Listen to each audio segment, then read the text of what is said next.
Ngayon naman po is ipapakita ko po yung link kung paano po natin gagamitin yung ating QR scanner, no? So ito po. So paste po natin yung link dito sa ating browser.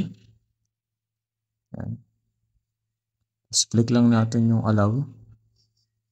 Then pwede po tayong pumili kung face front or back front, no? So ito po.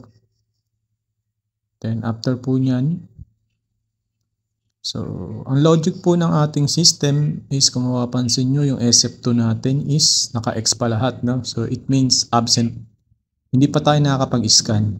So, ang logic po ng system is kapag hindi pa nakakapag-scan, so, nakamark as absent po siya, no? So, kapag di natin na-scan yung student sa araw na to, absent po siya. So, ito po yung sample na mag-scan po tayo. Ito po. Ito yung QR code ng student, scan natin.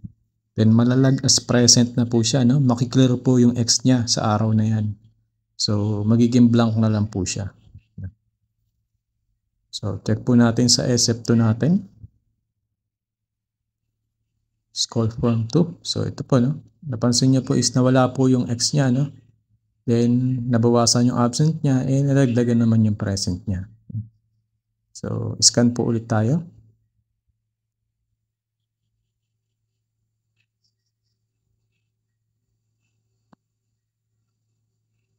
Yan. So, ano po to, no? Automated po to, no? Kahit nakapatay yung laptop natin, no? Mag-update po siya.